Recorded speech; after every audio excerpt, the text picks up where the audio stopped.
Growing pressure on Israel's government to make a deal to free the hostages held by Hamas in Gaza. Israel says it has now confirmed the deaths of 4 more hostages previously thought to be alive. So far, Prime Minister Benjamin Netanyahu has not agreed to the latest ceasefire proposal. MTS Taib has more from Tel Aviv. Israeli protesters outside the U.S. Embassy in Tel Aviv demanding their government accept the deal outlined by President Biden. Yeah, I wonder how they died. Those 4 hostages. Which would see the release of the hostages in Gaza and bring an end to the war. And now we are in a critical moment, and if we're not going to negotiate and we'll make a hostage deal, there's no hope for this country, to Israel. The demonstrations followed an announcement by the Israeli military that an intelligence gathering operation in Gaza declared 4 more hostages dead and that their remains are still being held by Hamas in the ruins of the southern city of Khan Yunis. They are Nadav Popplewell, Haim Perry, Amiram Cooper, and Yoram Metzger. This Hamas propaganda video, released in December, showed 3 of them still alive. Around 80 hostages are still believed to be alive in Gaza, alongside the remains of 43 others, as Prime Minister Netanyahu continues to insist the war won't end until Hamas is eliminated, and that he isn't being pressured to dismiss the Israeli War Cabinet-approved ceasefire agreement by members of his own extreme right-wing coalition, after 2 ultra-nationalist leaders threatened to quit and topple his government over the plan, calling it a surrender deal. As the misery across Gaza only deepens, a CBS News team was at the Al-Aqsa hospital in Deir al-Balah following an Israeli airstrike that killed several Palestinians, including small children and babies. They were all children, sleeping in the safety of their own home, he says. They did nothing wrong. And this morning, the U.S. is calling on the United Nations Security Council to adopt a resolution backing the proposal outlined by President Biden to end the fighting in Gaza and see the hostages released, including calls for Hamas to accept the deal, and I'm quoting here, without delay and without condition. But the draft so far makes no mention of Israel accepting the deal. We're learning more about those 4 hostages that mentioned by Raf, Nadav Popplewell, Amiram Cooper, Yoram Metzger, and Haim Perry, all kidnapped by Hamas on October 7th. Their bodies still are in Gaza. Nadav Popplewell. What happened to these guys? Do we have any idea who could it be? Who could have been responsible for the death of these 4 hostages? Was 51 years old. He had been hiding, kidnapped with his mother from their home. His mother, Hannah Perry, was among those released in November. Vaccinated? Well, we know that, they might be vaccinated, actually. I was going to say that there's probably no additional vaccines because Israel does deny vaccinations or did deny vaccinations in the early stages of COVID to the Palestinian population. So there was that. Popplewell was seen just a few weeks ago in Hamas propaganda. So they probably videos. didn't get extra vaccines. Kibbutz described him as a sensitive and quiet individual, a gifted computer expert. Amiram Cooper was 84 years old, one of the founders of the kibbutz near Oz. He was an economist, poet, and composer. He leaves behind his wife, 3 children, and 9 grandchildren. 80-year-old. Yeah. The Hamas actually released a statement saying they lost contact with the group responsible for 3 of these guys, and they presumed they were killed in Israeli airstrikes. Yeah. Haim Perry was described as a man of... Don't you think they deserve this?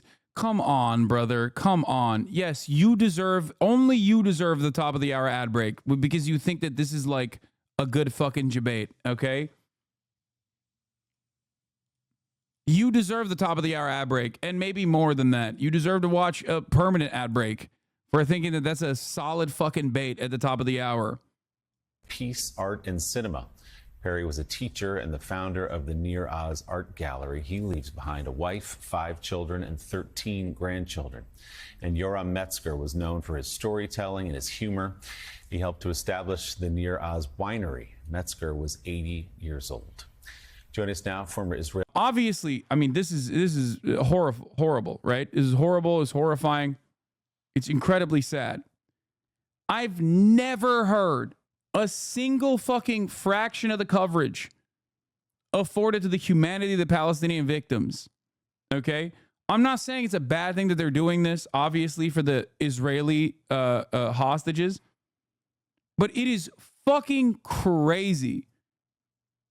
And it is a testament to our supremacist thinking and our attitudes. Like, they are humans. Palestinian victims of Israeli bombing campaigns are not. These guys are Israeli victims of Israel's bombing campaigns. So they're humans. We're going to talk about how tragic it is that they died. We're going to talk about the life that they lived. We're going to talk about the achievements that they had. And they do deserve to have their humanity recognized. But there is never any such recognition of the humanity and the life of the Palestinians that are getting ruthlessly slaughtered every day. Think about it. This is four victims of the Israeli bombing campaign that are Israeli themselves. 4 victims of the Israeli bombing campaign. Israel's killed 10x that number of civilians in the past 2 days. Think about that.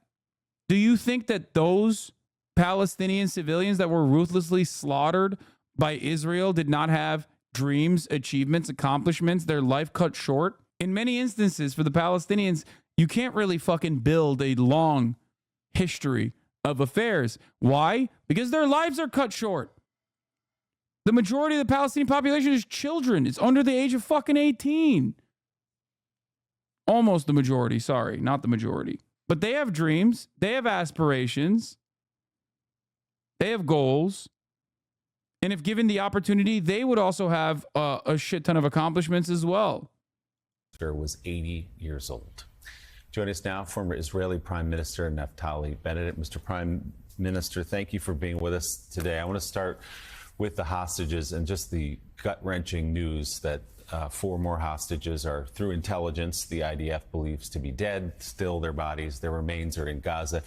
And 2 80-year-olds, an 84-year-old, one of them protecting his family in a safe room when he was ripped away from his family. Some of their wives were also taken hostages but released. But now we know they are dead. What can you say about the continued effort, the very difficult effort, obviously, to get the hostages home? Well, there's 120 hostages, of which, unfortunately, there. Metzger, Cooper, and Perry were all reported dead in Hamas Telegram channels. It was unanimously ignored in Israeli media because something psychological terror. Yeah. Hostages, when they die, oftentimes, when they're killed by Israel, oftentimes it doesn't get a lot of reporting in Israeli media because it hurts the Israeli morale, the collective morale, because they want unconditional support for the war efforts, right? So when you find out that, like, your war efforts are actually contributing to the demise of the fucking hostages that you claim that you care about, that you claim that you want to fucking protect and extract out of Gaza, all of a sudden that kind of puts a hurdle in front of you. Dead or to be murdered by Hamas. We're dealing with the most genocidal terror jihadist organization on earth. And they, you know, are. They're the most genocidal terrorist jihadist organization on earth. Like, literally no one comes near it, dude. It's just Hamas. They are the worst guys. In a sea of bad guys, they are the worst guys. Trust me, okay? Trust me, bro. Cynical, will execute our people. And the bottom line is that we can't allow Hamas. I love that he's, like, cynically implying that Hamas actually killed these guys. Yeah, dude. They're just murking their only leverage, their only bargaining chip. They're just fucking executing them for fun. Yeah, sure, bud. Yeah, nobody knows who could have killed these guys. Nobody knows who could have killed these Israeli hostages. Actually, it's probably Hamas. Hamas killed them.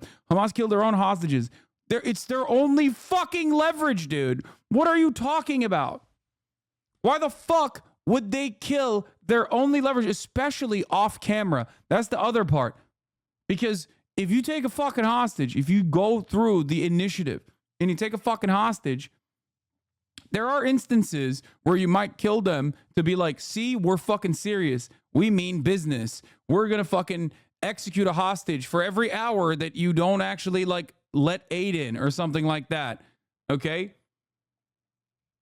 That's why I've said since October 7, if you do not see a hostage get killed, okay, if you do not see a hostage get killed by a Hamas militant or a Palestinian Islamic Jihad guy, you know for a fucking fact, if they're dead, if Israel recognizes them as dead, you know Israel killed them.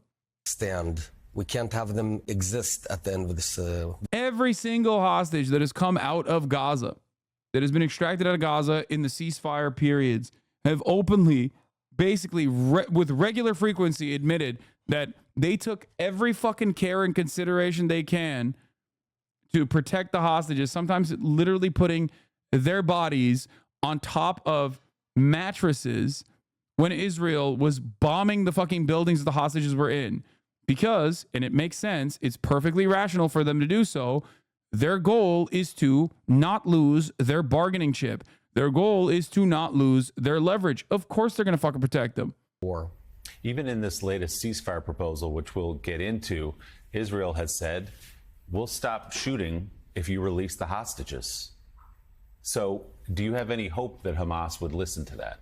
I think the only way to release the hostages is if Yahya Sinwar, the commander of Hamas and the leadership of Hamas, know that their hours are over and that we're minutes away from killing them and destroying that leadership.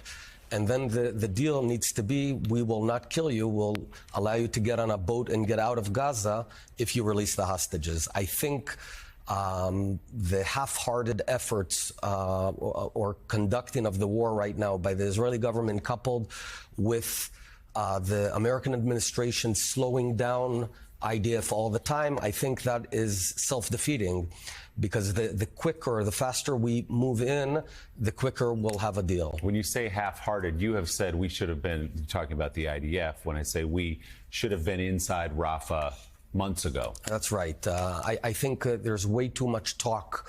We're going to do Rafah, we're going to do this, we're going to do that. Just do it. Just do it.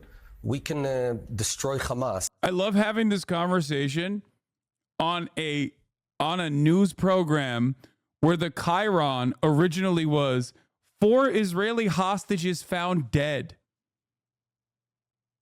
He's like, yeah, the thing that killed those 4 Israeli hostages, we should be doing more of it, actually. Sick, man. Sick. And we can make that one offer to them. We will allow you to live, but expel you from Gaza if you release the hostages. Right now, Yahya Sinwar is playing a cat and mouse tactic with us, just biding time, because the overall strategy right now of Iran, of Hamas, of Hezbollah is to exhaust Israel. Just last night, Hezbollah shot dozens and dozens of rockets on the Galilee. Hezbollah, Yahya Sinwar, Hamas, Hamas, Hezbollah.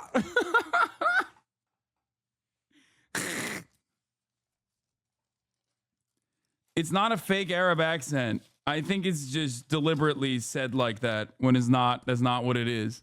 That's not Arabic, by the way. Burning.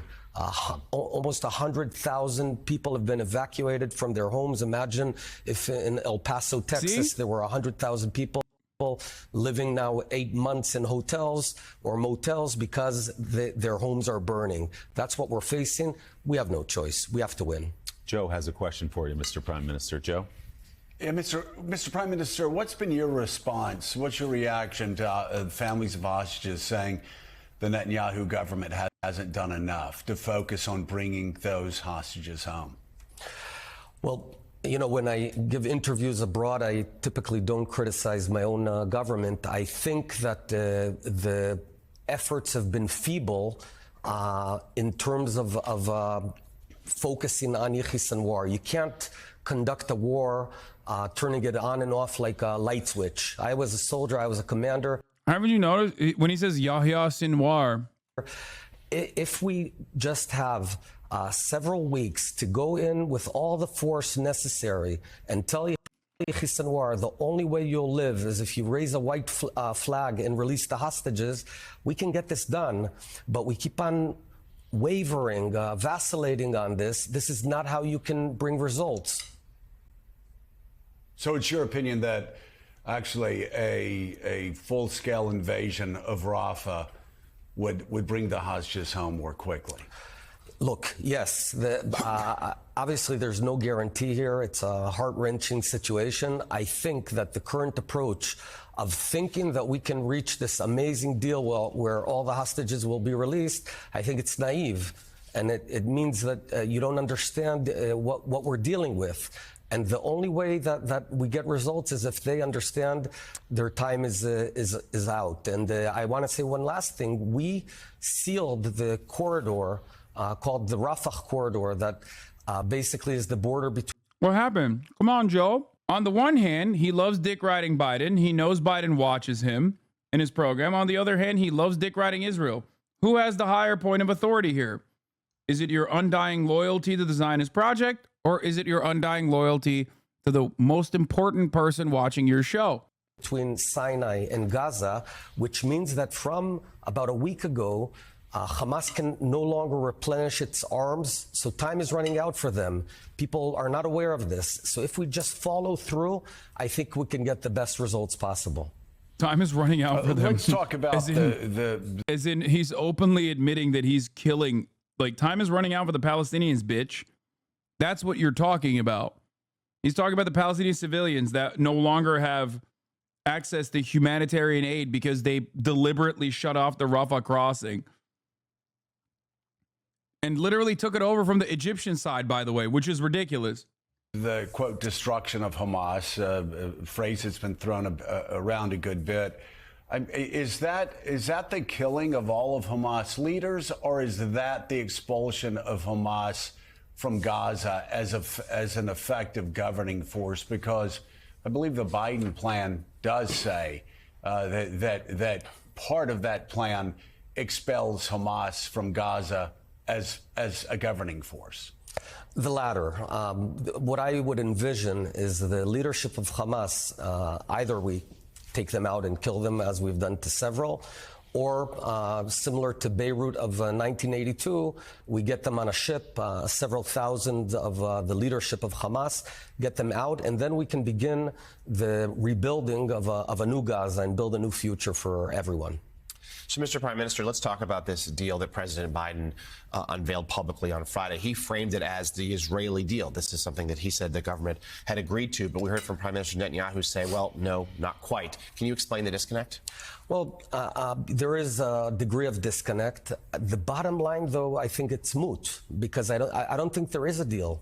I think it's an illusion. I don't think Yahya Sinwar will release the hostages. He might release several of them to dangle. Bro said Yahya Sinwar and bide his time, but he's playing around with us. There's no reason to believe that he would release the biggest asset that he's acquired unless he sees his death coming. So U.S. officials say, though, they're saying that part of the divide here was the agreement that the Israeli military would withdraw from Gaza. Is that something that the government would consider? Look, I read the press and I heard that Netanyahu offered that sort of thing. I think that we have to retain the Rafah corridor, the Netzarim corridor. Otherwise, what we'll see is a very rapid rebuilding of Hamas, and we'll see another October 7th, perhaps in 2025 or 2026. And they won't release the hostages. They may release a few hostages, because they've got 120 of them. They're not going to release all the hostages. No way, unless he sees tanks coming over. That's the only option that'll bring that result. I know this guy. Well, that's the leverage he has, is holding the hostages. Yes, and the leverage loses it. Exactly, but the leverage we need to create is imminent and Thank immediate threat on his life and the lives of leadership. And it's not, if we just follow through and stop this vacillation, we can do it. I fought Hamas, I fought Hezbollah. It was many years. We can do this. This is not the most complicated thing on earth. And by the way, we're doing it with very low civilian casualties right now. We managed to move about 1 million citizens away from harm's way, contrary to what was being told to us that we can't do it. It would take months. It took about 10 days. Despite your best efforts to spare civilians, as you know, Hamas uses civilians as human shields. We know all that. Just last week, there was the attack on a tent camp, an explosion that ensued. 45 people were killed in grisly pictures. as a commander, should more care be taken, as someone who was a commander, more care be taken to avoid the civilian casualties on the merits of not killing women and children, of course, but also the way it turns public opinion against Israel? Well, I want to correct you. We did not attack the tent camp. But he literally was like, hey, you know, but like Israel kind of looks bad when they kill 40 plus women and children, like when they char them, when they murder them in cold blood, even though it's perfectly valid and perfectly permissible for them to do so. And I love it when they do it. Other people sometimes do think like, oh man, it's not so great. And he's like, no, we didn't do that. We attacked and took out 2 leaders with a very precision weapon. But it killed 45 No, other people. it did not kill. What happened was those people were hiding within ammunition, and that ammunition that Hamas cynically placed under them, RPGs and explosive, they exploded. It was a secondary explosion. So essentially Hamas murdered. Okay, even if what you're saying is true, you're still in the wrong. We have no evidence for what you say, what you're saying. That you have presented no evidence that what you're saying is true. But even if it was true, that still means you shouldn't blow that spot up unless you're willing to fucking, you know, kill 45 plus women and children. Murdered its own people. But Let's be very just, clear. But that's just the point. Hamas hides behind civilians. So how do you, if you're going after Hamas, how do you avoid civilians? If Hamas is determined to kill its own people, there's nothing I can do to stop it. We cannot prevent Hamas from killing its own people. Just yesterday, let me tell you a story. In one of the houses under the bed of a 10-year-old girl in Gaza, there was a ammunition depot with RPGs and explosives. There's no way in the world that we can.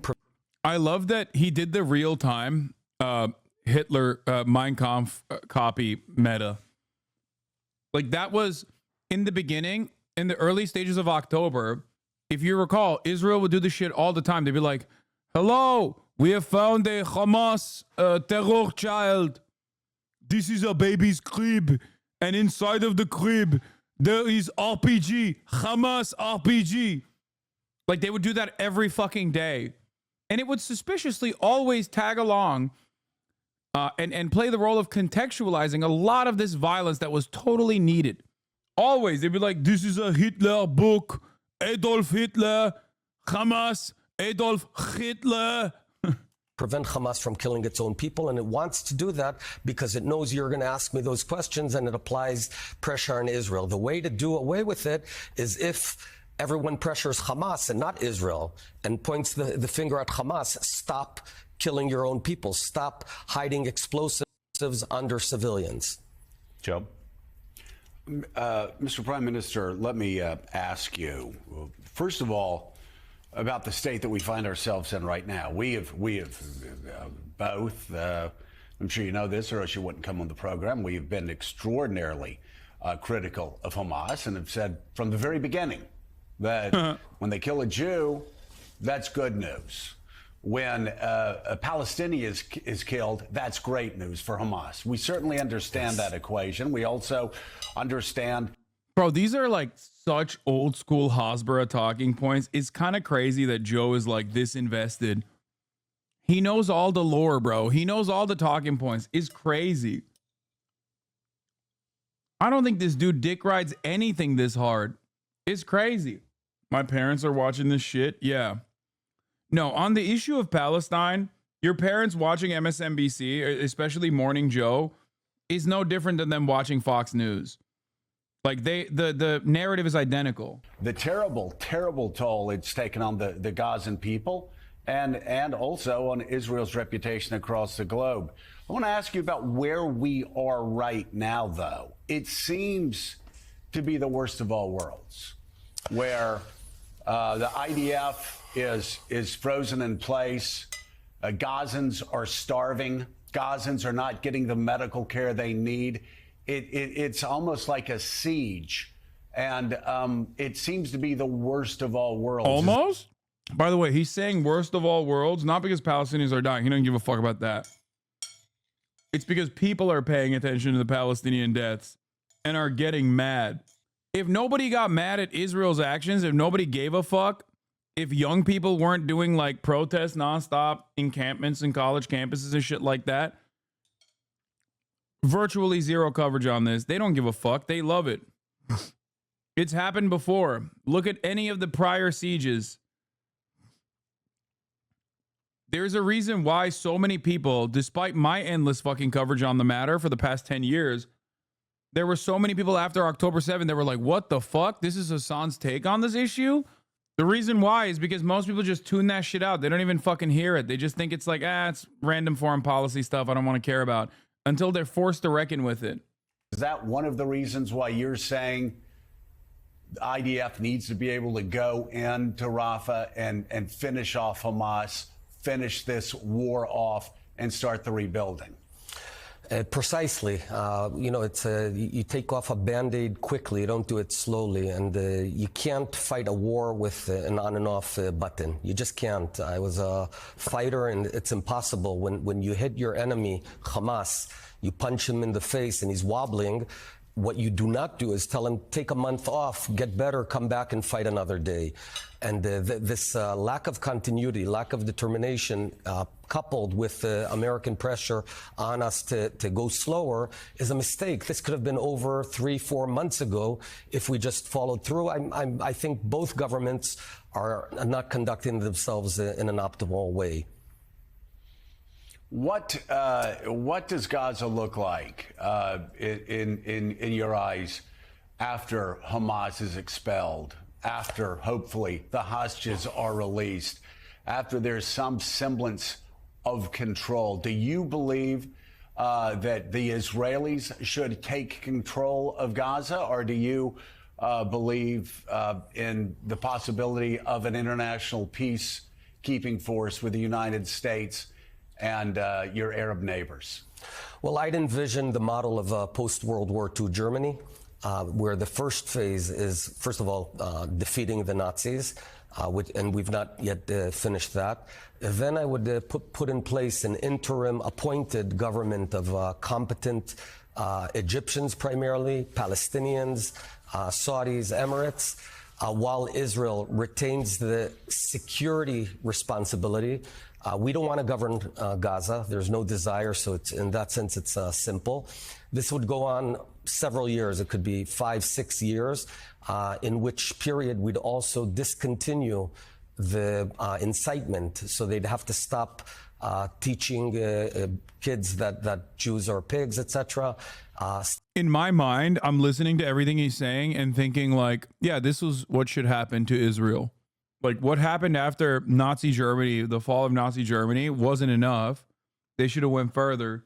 And I'm just thinking like, yeah, no, thank you for laying out the steps of what must be done with Israel. Stop it in the media, stop it in the mosques. And within 6, 7, 8 years, we see how it develops. Then we could hand over to self-governance. We do not want to govern Gaza. We have no desire whatsoever for anything from Gaza.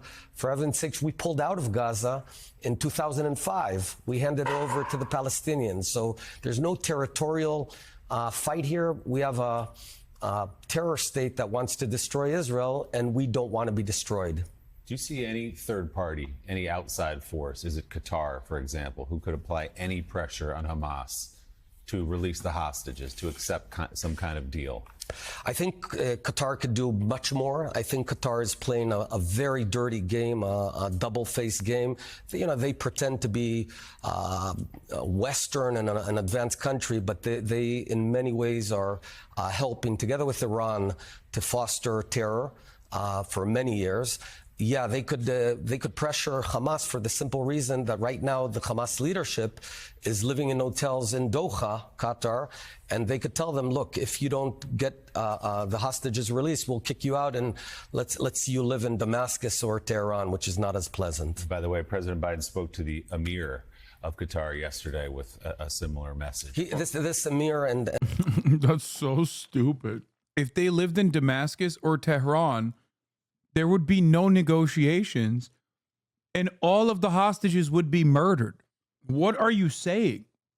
You should be thanking every fucking goddamn day that there are envoys and people that are mediating the process. Like he's shitting on American policy in that situation.